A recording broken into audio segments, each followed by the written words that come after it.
Caríssimos fiéis, nós ouvimos hoje na Epístola São Paulo apóstolo dizer que os dias são maus, razão pela qual não devemos andar como insensatos, mas vigilantes, redimindo o nosso tempo.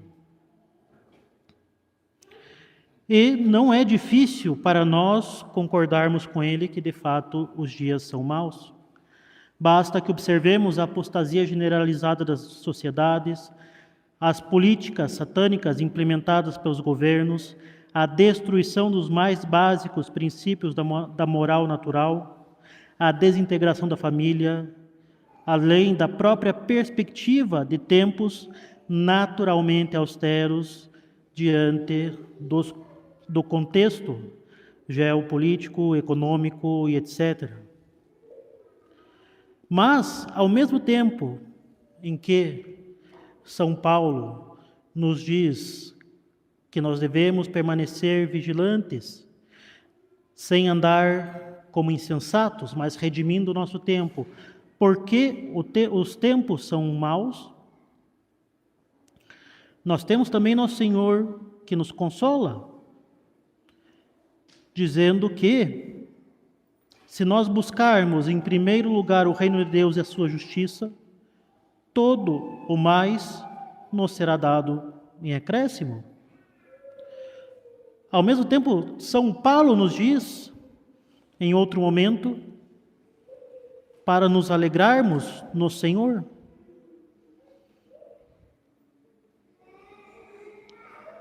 Como a constatação de que os dias são maus pode ser conciliada com a ordem de São Paulo para que nós nos alegremos e com a promessa de nosso Senhor de que tudo nos será dado se nós buscarmos em primeiro lugar o reino de Deus e a sua justiça. Buscar em primeiro lugar o reino de Deus e a sua justiça, e todo o mais ser-vos-á dado em acréscimo. Nesse versículo tão consolador do Evangelho, nosso Senhor nos garante que todas estas coisas nos serão dadas em acréscimo. Ou seja, a comida, o vestuário, tudo aquilo que é necessário para a nossa subsistência, elas nos serão dadas em acréscimo, desde que busquemos o reino de Deus em primeiro lugar. Ou seja, podemos concluir daí que tudo será suprido a nós, mas os dias não são maus?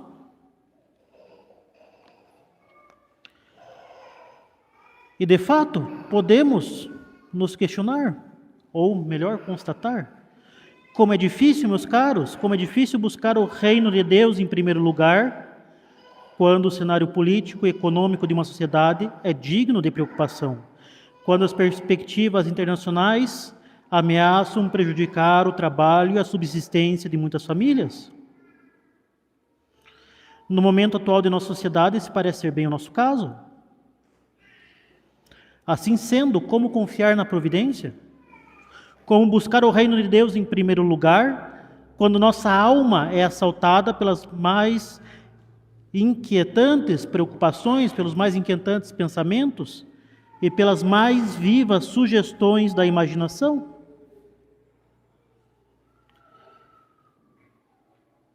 Afinal, a constatação de que os dias são maus não é contraditória com a própria ação de graças imperada pelo apóstolo e com a busca do reino de Deus e a promessa de que tudo o mais nos será dado em acréscimo? Que fazer com os pensamentos e sugestões que obstruem um olhar sobrenatural sobre o futuro e que nos enchem de medo, de insegurança e de perturbação?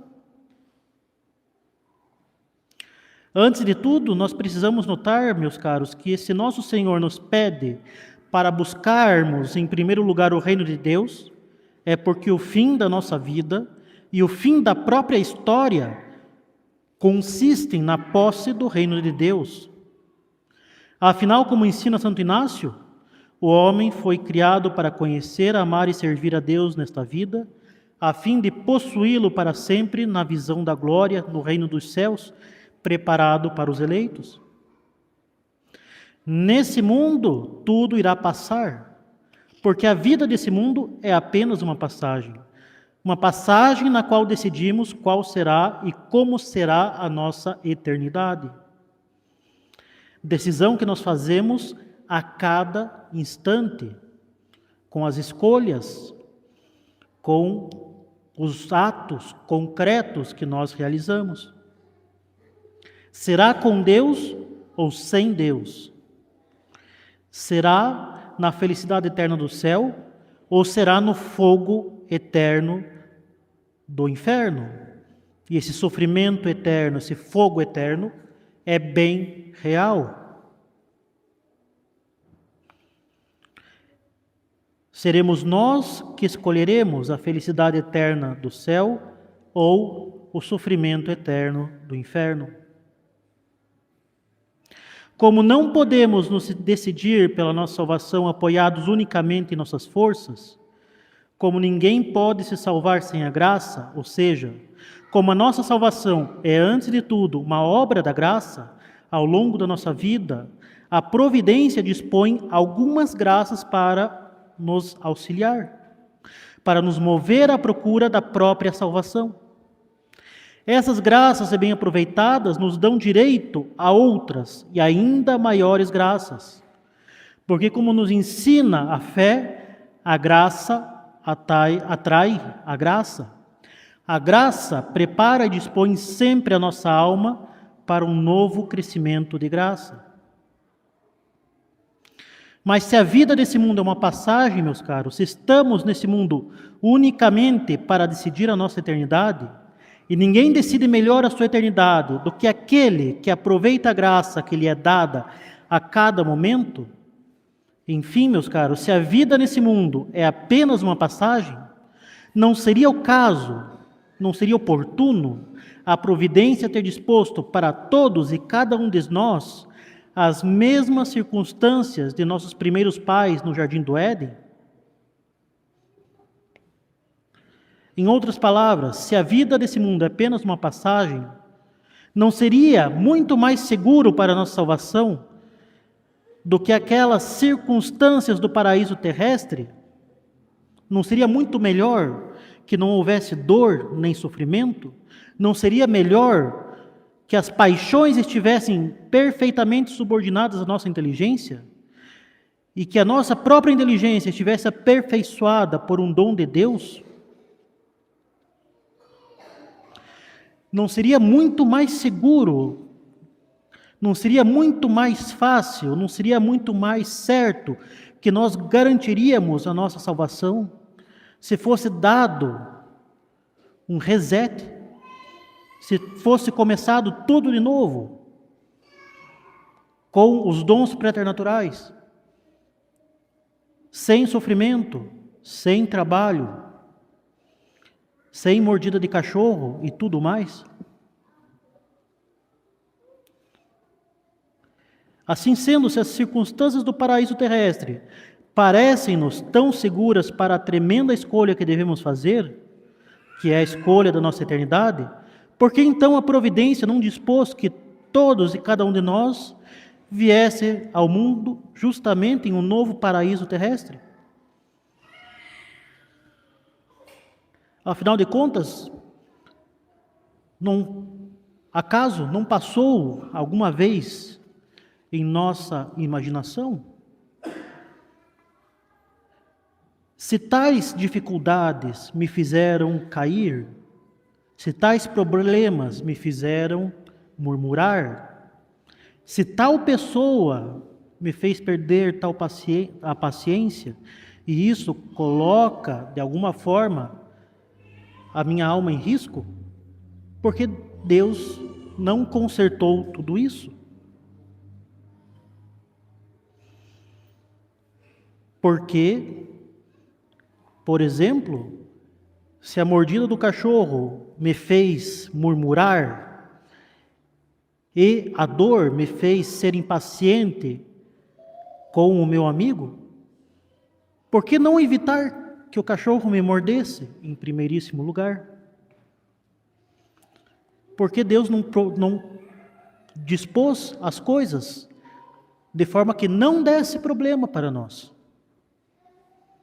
Para responder essa questão, meus caros, nós devemos, antes de tudo, relembrar que o pecado de Adão mereceu a justíssima sentença divina da nossa expulsão do paraíso terrestre, além das demais consequências do pecado original.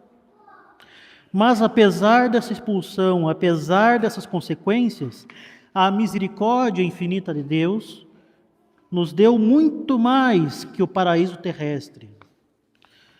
A misericórdia de Deus deu ao gênero humano decaído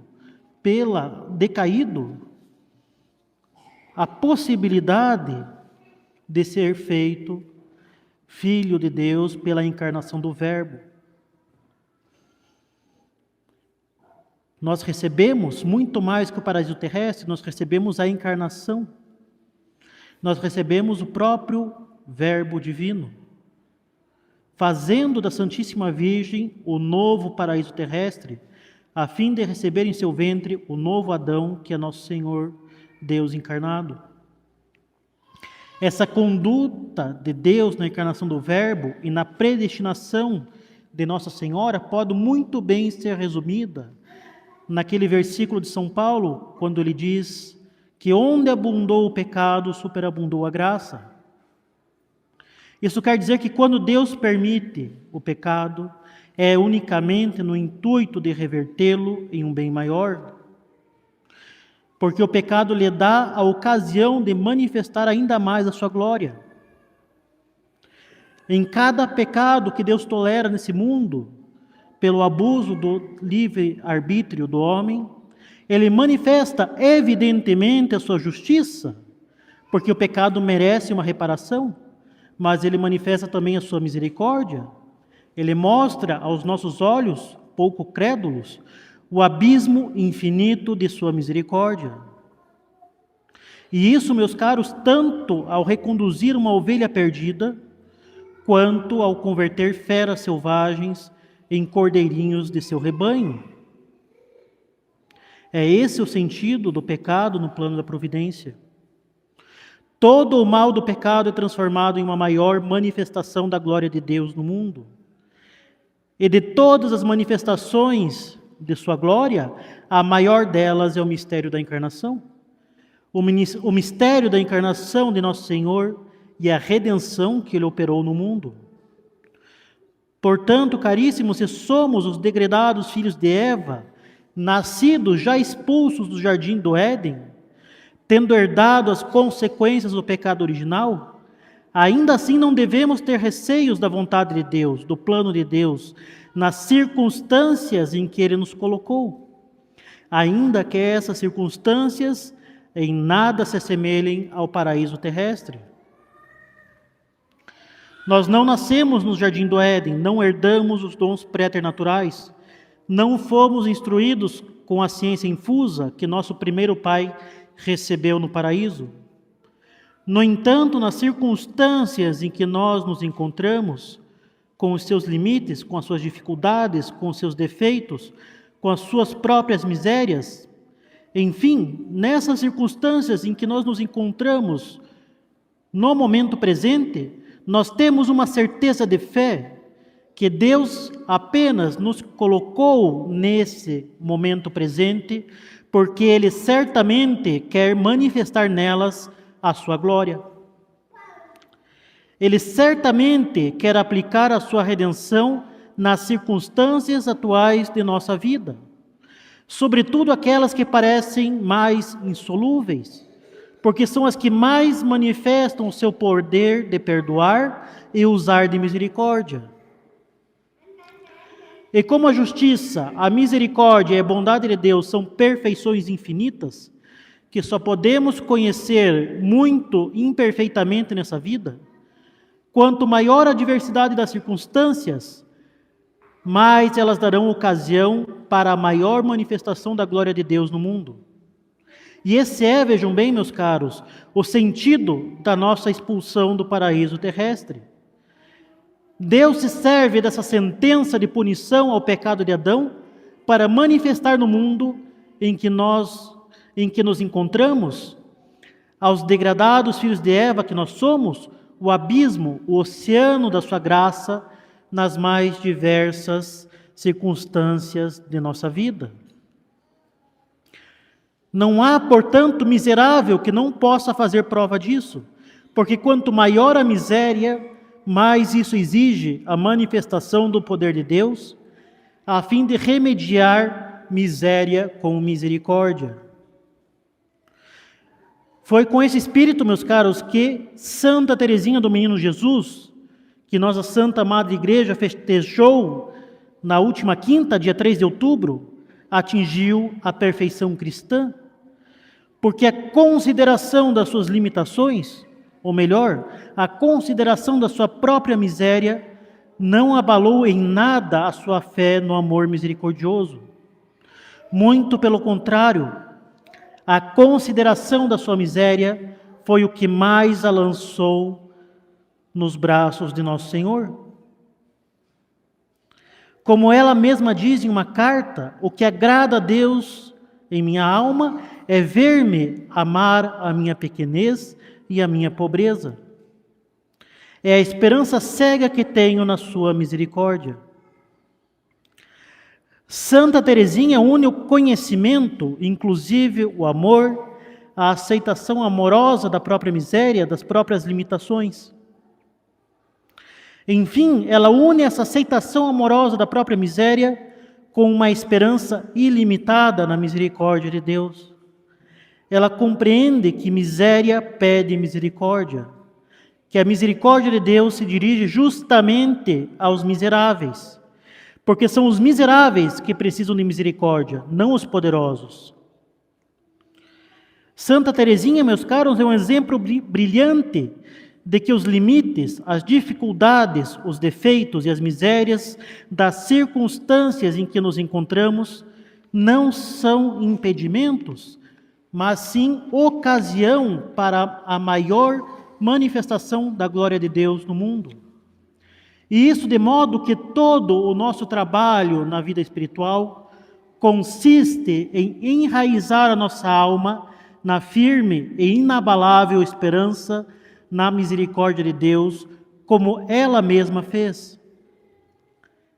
E sob a luz dessas considerações, meus caros, podemos perceber melhor o que significa buscar em primeiro lugar o reino de Deus, mesmo quando os tempos são maus.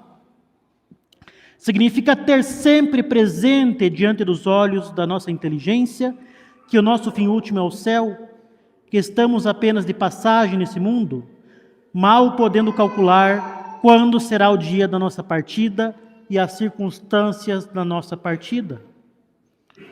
Pode ser daqui a 80 anos, pode ser daqui a 10 anos, pode ser antes mesmo do término dessa missa. E por mais que certas circunstâncias da nossa vida sejam dignas de uma viva preocupação com os trabalhos, com os estudos, com o matrimônio, com os filhos, com a saúde, com o patrimônio, com o que quer que seja, enfim, é certo que Deus mesmo quis ou permitiu essas circunstâncias para extrair delas a sua maior glória.